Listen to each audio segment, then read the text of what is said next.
Attention, you're listening to the Todd Huff Radio Show, America's home for conservative, not bitter talk radio. Be advised that the content of this program has been documented to prevent and even cure liberalism, and listening may cause you to lean to the right.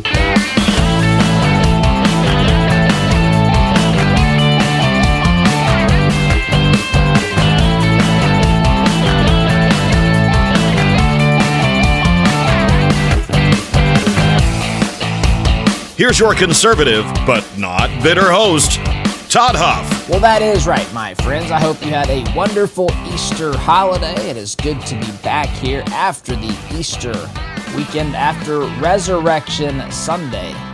My friends, he is risen. He has risen indeed. I want to talk a little bit about some of the things that happened here over this busy Easter weekend, specifically pertaining to Easter. I want to start by Trump's Happy Easter message.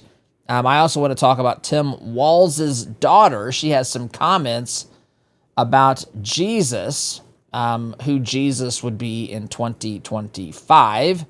We'll get to that as the program unfolds here today, my friends. I've got a lot of things in the stack of stuff that we will get to as well, time permitting. If you're watching on Rumble, if you're watching on wherever you might watch this video of the program, you'll notice that my right eye is a little bit red this morning. That's for seasonal allergies, because of seasonal allergies, my friend. I am fine.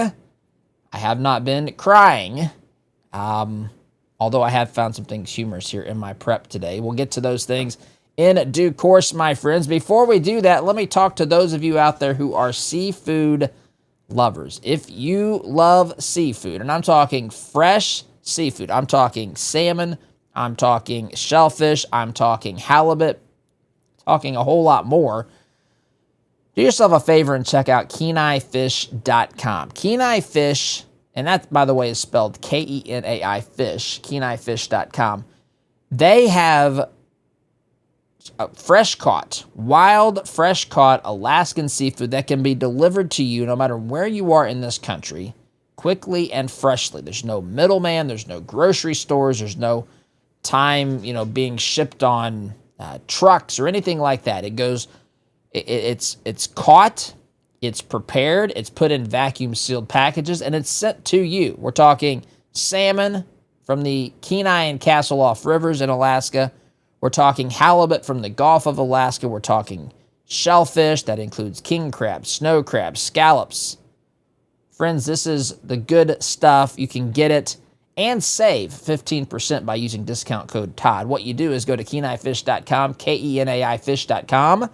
Use promo code TODD when shopping, when checking out. You're going to save 15% on your purchase. Kenai. That's Kenai, KenaiFish.com. Promo code TODD. Saves you 15% on your purchase. All right, let's start here today, my friends. Let's start here today by looking at what's going on with Trump's Easter message, right? This bright and early Easter morning, Resurrection Sunday morning, Trump posts this on Truth Social. Happy Easter to all, including the radical left lunatics who are fighting and scheming so hard to bring murderers, drug lords, dangerous prisoners, the mentally insane and well-known MS-13 gang members and wife beaters back into our country. That's quite the opening line for a Happy Easter message. He continues here. Happy Easter also to the weak and ineffective judges and law enforcement officials who are allowing this sinister attack on our nation to continue, an attack so violent that it will never be forgotten. Sleepy Joe Biden purposefully allowed millions of criminals, all caps, to enter our country totally unvetted and unchecked through an open borders policy that will go down in history as the single most calamitous act ever perpetuated upon America. Again, this is an Easter morning message. He was by far our worst, by the way, all caps, and most incompetent president, a man who had absolutely no idea what he was doing, but to him and to the real person that ran and manipulated the auto pen, perhaps our real all caps, president, and to all of the people who cheated, all caps, in the 2020 presidential election in order to get this highly destructive moron elected, I wish you, with great love, sincerity, and affection, a very happy Easter. Boy, that is chock full of all sorts of things that we could talk about here. Let me say this, and I know, listen, a couple things going on here. Number one, this is Trump. Trump, we have to look at this through the lens of why Trump is here. Trump has been elected to fundamentally address these root causes, these root problems that we have been dealing with in this country that we're all paying for, right? The open borders policy is one that he hit on pretty strongly here, but there's also the economic problems that we're all dealing with, the moral problems that we have all found ourselves dealing with as well, this LGBTQIA plus agenda, the trans agenda, things that were being forced upon American citizens, American voters. And so we're in the midst of what I've called a cold civil war on this program for a long time now. We're in the midst of a cold civil war. And basically by that, what I mean is, and I don't want to get too much into this because anytime we start talking about the Cold War, we can, of course, start talking about all of that, and I don't want to do that. But the Cold War was something that happened. The United States was engaged in a Cold War with the Soviet Union from pretty much the end of World War II until the fall of the Berlin Wall in 1989, the collapse of the Soviet Union in the early 90s. We know what happened. They've been rebuilding, working their way. Eastern Europe, the Soviet Union has fundamentally changed in massive, massive ways since that period of time. We were in an ideological battle. One ideology, the ideology of the radical left, was communism. You would not have any freedom. The state was the ultimate source of power in life. What they say went. The state was effectively God. They could declare whatever they wanted, and of course, this was all for everyone's best interest. So they said, from each according to his ability, said Marx, to each according to his need. We're all going to be working together in some sort of utopian society, all producing things. The person who produces more, the benefit of that will go to someone else by force, by dictate and mandate from from the national government, the Soviet Empire. They will say where that money goes, and everybody will be happy because the government demands that that's the way that it works. The United States, on the other hand, was a constitutional republic built upon this idea of liberty.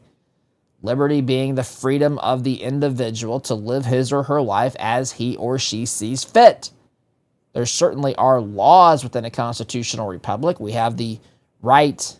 We don't have the right to do whatever we want. We cannot do something that directly infringes upon someone's life, liberty, property, the pursuit of happiness, but we can live our lives. That doesn't mean, by the way, hurting someone's feelings. That means directly impacting someone's ability to live within their own freedom. We have the right to do that here. The state, instead of having complete control, as it did in the USSR, the Soviet Union, we have a government that says we want it to basically be the opposite of that. We want it to be as limited as possible, doing as little as necessary, but of course doing the important fundamental things like protecting this country from the likes of the Soviet Union. And so from the end of World War II until until the fall of the Soviet Empire, right at the end of World War II, we were allies with Joseph Stalin, who was a terrible, terrible human being, who was running a country that was founded upon a morally bankrupt ideology, killing millions upon millions of his own people for simply disagreeing with the government, for simply exercising their freedoms. They were considered as political opposition. They would find themselves in the gulags. They would find themselves sometimes executed for their beliefs. And it's interesting if you study this. I've hit on this before. I don't want to spend a lot of time here, but the ideas that that the people were in the gulags. The reality, I should say, that people were in the gulags. Many of them did not comprehend or understand that the person that they were often praising, Joseph Stalin himself, was the one responsible for putting them there. And so we had this Cold War. What made it cold? Well, it wasn't a war where there were, two fronts and bullets flying through the air. It was a war of strategy. It was a war of, Soviet expansionism, the United States trying to keep communism from spreading, seeing that communism was a grave and great threat to the United States of America. They were built, again, communism's built on force and authority and power and the belief that the government is effectively God. That's the opposite, if you will, of what we have here in this great nation. And so there was natural tensions. We had things like the Cuban Missile Crisis, the Bay of Pigs. There's all kinds of things. The near nuclear war that we went to in the 1980s. On and on this goes. In Europe, they actually built a wall. They built a wall called the Berlin Wall that separated the people who were free in West Berlin from those who were under the oppressive and heavy hand of communism in East Berlin. And that wall was not to keep people from the West from crossing across to the East. No. That wall was there to keep people in. Not like our southern border wall, which is designed to keep people out of this country, from entering this country illegally. The border wall in Berlin, the Berlin Wall, was erected to keep the people in. It was a type of prison because, given the chance, people wanted to flee, to liberty, to freedom, to prosperity. And so this Cold War, this war about ideas and posturing and alliances and the nuclear arms race, again, bullets not flying through the air, but tense military. We were on the brink of war several times, and you could say, in a way, constantly. The dear friend that I recently lost here a couple of weeks ago. He was in a Pershing missile unit in West Germany in the 1980s. And those missiles were, part of the response the American government Reagan had to the threat posed by the Soviet Union on Western Europe. And so they're in this Cold War, but shots are not being fired. Ideas are, of course, being exchanged. Posturing is taking place. And there's a lot of, there was an arms race. And in a similar way, there's a cold civil war happening here today. There is a group of people that's run by the kissing cousins of the communists in the Soviet Union, often finding home in today's Democrat Party. They are pushing for more government, more insanity. These folks, not only do they push for more government, now they're pushing for things in addition to what the Soviet communists pushed for. They push for things like modern wokeism, the trans agenda, for example. They're going to say if you have a high school daughter who plays sports, she's going to darn well play against a biological boy if that biological boy says he feels like he's a girl. And that's the sort of crap that's being peddled and pushed. That wasn't pushed and peddled by the Soviets. In fact, they would have handled that sort of situation much, much differently. But the idea is still the same. They want to use the heavy hand of the state to force it upon the people instead of the other way around. And so we're in the midst of this battle. And it is, look, we're playing for keeps here. Whoever wins this ideological civil war, which right now, people who are on the conservative side, the limited government side, the liberty side, the freedom side, we are in an advantageous position. However, that's only because we hold the positions of power right now, and just barely, might I add. Some of the fundamental undermining problems that we have in this country today, including things like the 7 pillars of propaganda, which I talk about on this program, those who run academia, those who run the bureaucratic state in our government, those who run big woke business, they are still, in many respects, pushing for the same radical nonsense that they were pushing for all of these years prior, all these years before. Now, some of them are dropping some of these initiatives, DEI and so forth. Some of these states have pushed back against some of the woke agenda from the trans agenda and so forth. But there are still people, there's a lot of people that simply are like chameleons who are in positions of power. When Republicans are in positions of power, they will simply stop pushing the radical stuff and appear to be more, more rational and reasonable people. But the second the left has the reins of power again, expect this to pick right back up. We've got to win this battle. So it's with that background that we have to understand this message that Trump wrote on Easter morning, where he says, including Happy Easter to all, including the radical left lunatics who are fighting and scheming so hard to bring murderers, drug lords, dangerous prisoners, the mentally insane and well-known MS-13 gang members and wife beaters back into our country. He's saying, look, this might be Easter. And by the way, let me say this. Let me make this abundantly clear. These people that Trump is talking about are embracing dangerous things. They have some really bad ideas. These ideas can be very, very hazardous to the American people, to me and to you, my friends. These people, by the way, in spite of all of that, Jesus died as much for these folks as he died for those who are on the side of reason and sense here.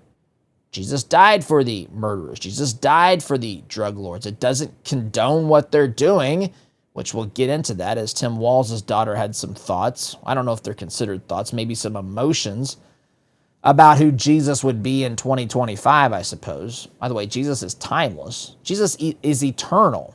A lot of people don't grasp, and it's not an easy thing to grasp with a finite mind, but Jesus is eternal.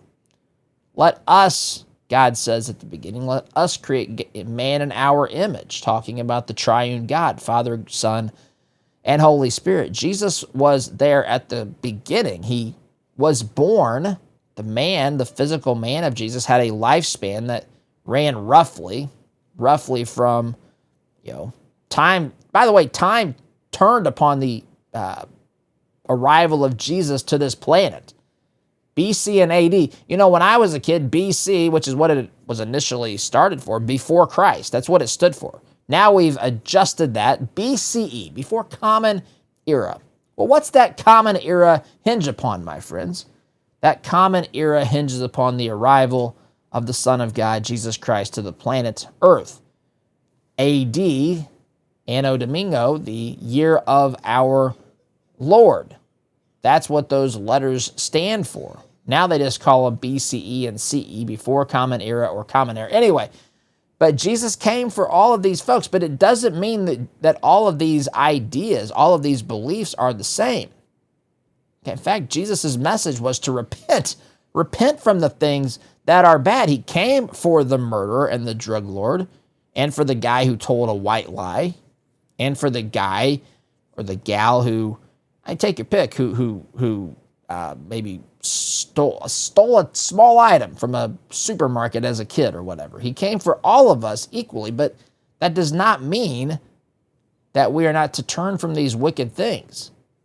And so Trump reminds us on Easter morning here that we still have a fight going on. Now, Trump is kind of poking the bear on the left here a little bit, and he's specifically pointing out, look, they've spent so much time, they've gone off the rails here. They're now actually making the case for the drug lord, the gang member, speaking specifically, or referencing, I should say specifically, the Maryland Senator, Chris Van Hollen, who made a trip down to El Salvador to spend time with the individual we spoke a lot about last week, Kilmar Abrego Garcia.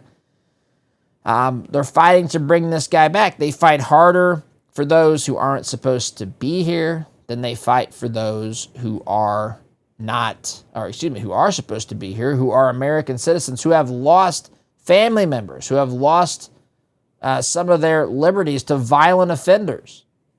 Some people who have been scarred for life, families that have been torn apart, lost loved ones, individuals who have been raped and attacked and assaulted. They're fighting, the left is fighting harder for the gang members and those who are not supposed to be here than they are for the American citizen, for you, my friends. Trump continues, though, happy Easter to the weak and ineffective judges and law enforcement officials who are allowing this sinister attack to continue on our nation, so violent that it will never be forgotten. It is destructive. It is violent. Trump is saying we are following the law. If you go out there and you look, Tom Homan's talked about this as well. They're following the law. The administration insists we're following the law. You may not like this Alien Act that they're enforcing from 1798, but you can certainly at least understand their position on this. Trump's saying we're the ones that are trying to stop the harm of American citizens. Meanwhile, we have a government that's gone rogue who doesn't seem to care at all about this. Sleepy Joe Biden, he says, purposefully allowed millions of criminals to enter our country, totally unvetted and unchecked, through an open borders policy that will go down as the single most calamitous act ever perpetrated upon America. I mean, you look at this and you think about this, and the media will never talk about this. That's okay. I mean, it isn't okay, but I accept it for what it is. The American people, we have basically been put at great risk by an administration that knew what was going on, that knew at any moment, just again, remember how quickly, do not ever forget how quickly the border was secured under President Trump. Never, ever forget that. That is an important lesson in history. Biden could have taken any of those steps. Maybe Biden certainly wouldn't have been. Even if he wanted to secure the border, he wouldn't have been as successful as Trump is because he's not Trump. It wouldn't have moved that fast, whatever. But the evidence is still there. It is abundantly clear. There's 90-some% fewer people coming across, 90, 94, 97% in that vicinity. Fewer people coming across the border now since President Trump's been in office, and he's only been in office now for 90 days. 90 days and we've seen this happen. 90 days. Biden was in office for 4 years, and it got worse, progressively worse. It was a disaster, and people paid the price. Americans paid the price. Some people paid with their lives. Some people were traumatized and attacked, sexually assaulted, raped, and so forth. Paid with their innocence, paid this, just had a brutal price to pay because the previous administration did nothing about it. I know that this is not a traditional Easter message, but Trump reminds us that we've got work to do here. It's still a battle for good to prevail here in this country. I've got to take a break, my friends. Sit tight. Back here in just a minute.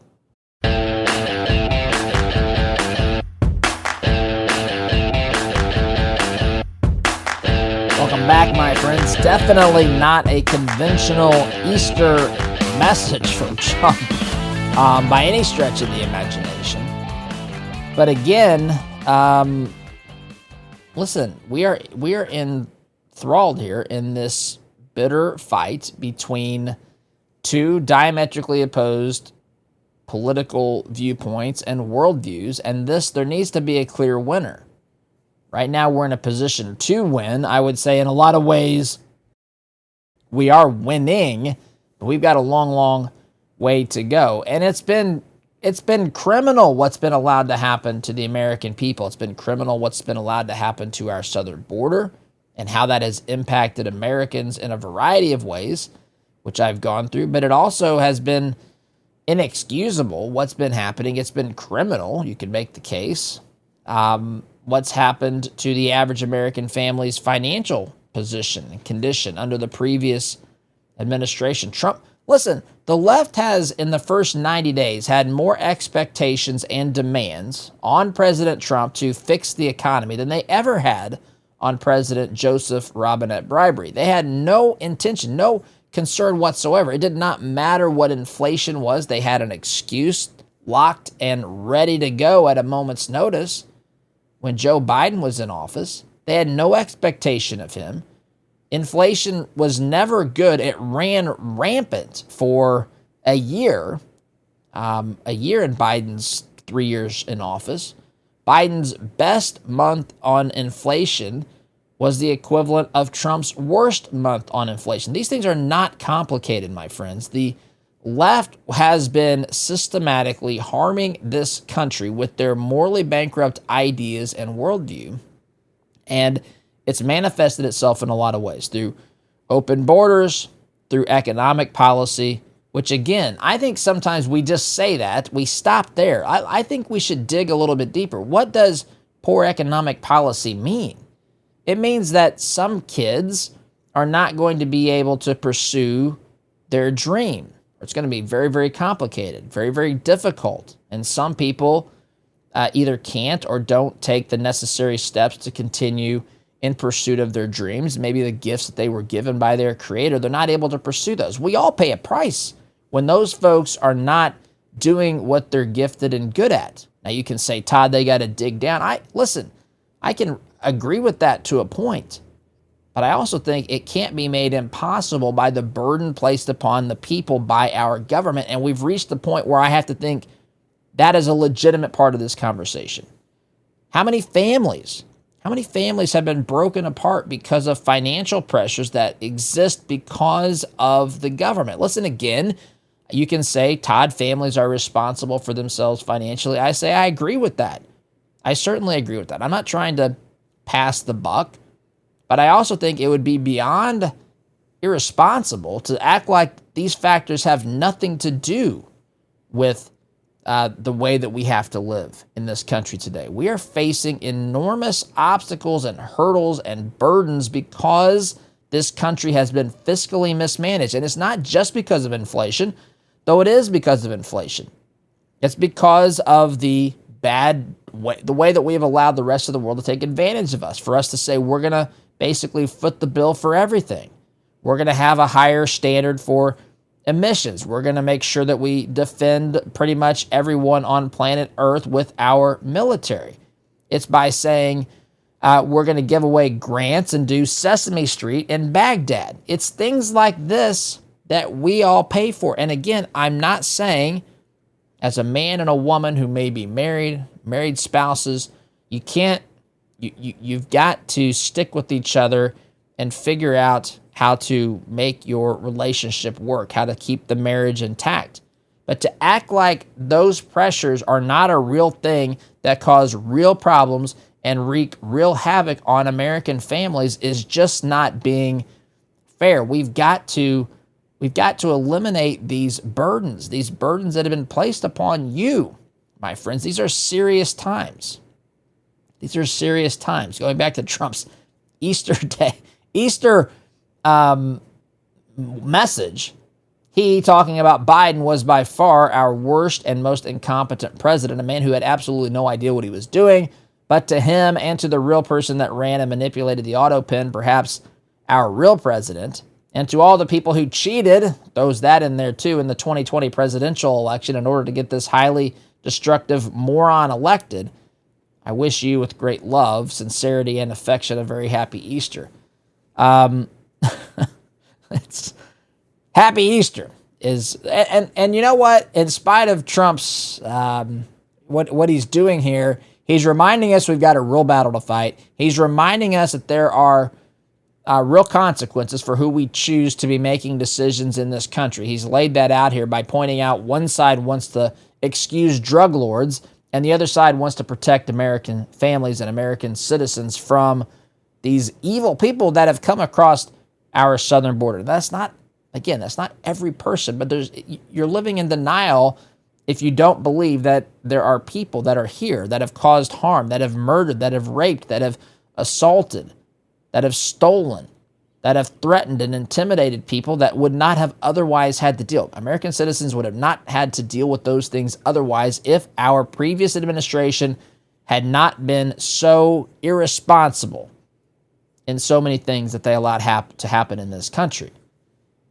Again, it's not a traditional Easter message, but I do ask you this as I think about this. I think, do you want an Easter message that sounds good? Here's the two options, the way I see it. Do you want an Easter message that we all can say, wow, that was really nice, while the country is burning and going to hell in a handbasket, as they say? Or would you rather things be addressed and you might have a little bit of this messaging coming out. I prefer this. I do. Again, this is not something that I think my personality is built for, but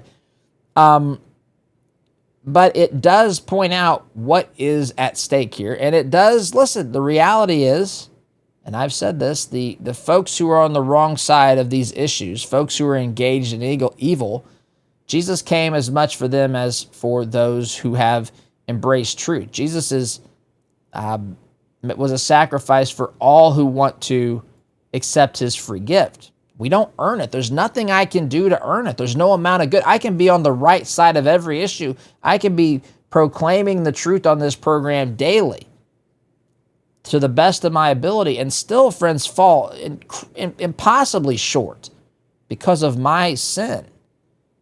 So to call these people out and to remind us that we've got a fight on our hands, I think maybe in a way is a wake-up call that we all could benefit from and we all could need. All right, so that's all I want to say about that. You can see this message. You can go to his Truth Social page, or it's in our stack of stuff at ToddHuffShow.com. Let me ask you, though, if you're in sales, my friends, listen up here. Are you where you want to be? Do you have a sales system in place? Because if you don't, my friends, you're leaving money on the table.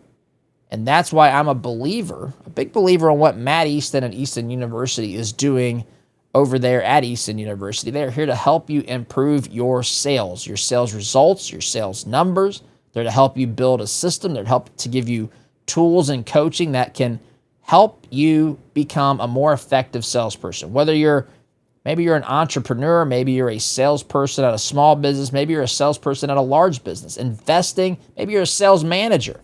Investing in your sales training is the single most important thing you can do as a sales rep. And if you follow the system, I'm telling you, it's going to pay off. This stuff is not cheap, but again, cheap is in comparison to, if you just look at it on paper, if you look at it in comparison to the value that you'll receive tremendously more value in return if you follow the system. And if you sign up and become a student of Easton University through our website, ToddHuffShow.com/Easton. In addition to becoming a student, you're going to get a one-on-one welcome call with Matt so that you can hit the ground running. You can identify where you need to start, figure out the pain points of where you, in your selling system and process, whether, again, it's for yourself or for your team. This pays off. I'm telling you, it'll pay off quickly, too, if you follow it and do it. ToddHuffShow.com/Easton. Again, ToddHuffShow.com/Easton. All right, I want to get to next, and I'm not going to be able to do it here this segment because I am at the very end of this segment. Tim Walz' daughter had some comments. This is in notthebee.com. You'll find this on Twitter, or X, I should say. She says, if Jesus were alive today, he'd be a lot like, apparently, the deported gangster, like a deported gangster. That's who Jesus would, according to her, represent. So I want to talk about this a little bit. Again, since Easter was yesterday, people like to throw these things around. People think they know things that they don't know. It's unfortunate. Some people listen to this stuff and assume that because she was the daughter of the vice presidential candidate for the Democrat Party, she knows what she's talking about. Nothing could be further from the truth here. But I've got to take a quick time out. You're listening here to the home of conservative, not bitter talk. I'm your host, Todd Huff, back here in just a minute.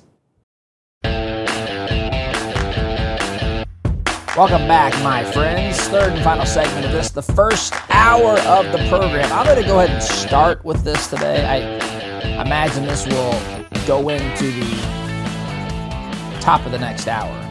Tim Walz' daughter takes to, well, I saw this on X. This might have been on TikTok. I'm not sure.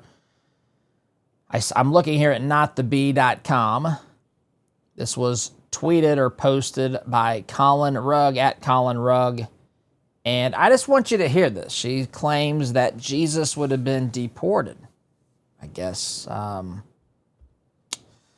just going to let you listen to it. Here she is explaining on, I guess this would have been on Easter Sunday itself. It might have been on Saturday. I think it was Saturday. Could have been Good Friday. I don't know. It was over the weekend. Here she is explaining how Trump apparently would have treated Jesus if Jesus were alive today in America. Here you go. If Jesus were alive today and in the United States, this administration would have already taken him and removed him from this country without due process, claimed he was a member of the MS-13 gang as a way to try to justify not giving him due process, as if there is any justifiable reason to not giving somebody due process. But yeah, some people don't want to talk about that. It truly is baffling how clear and laid out everything is, and there is still people standing by it.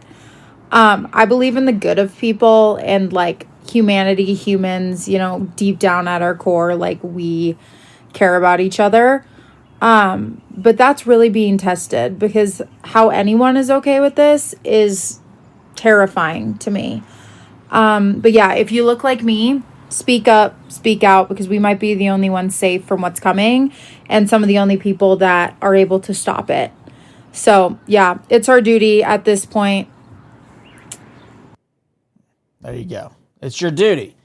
If you look like her, if you're white, you got to speak out. I will take this. I will take her encouragement here to speak out at this. Number one,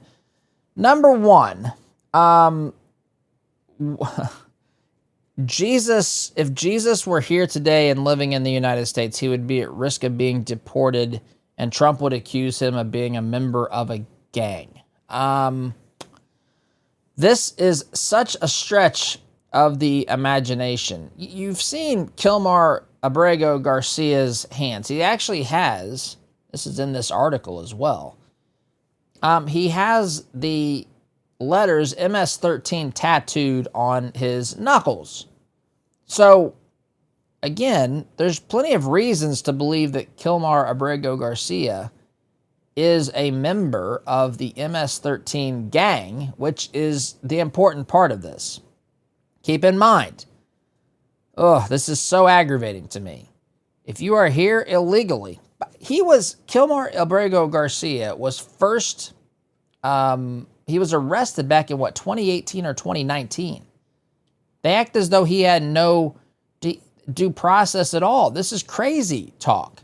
Now, he was not supposed to be deported to El Salvador, which we've talked about, and I've shared my thoughts in a previous episode about that. But he is from El Salvador.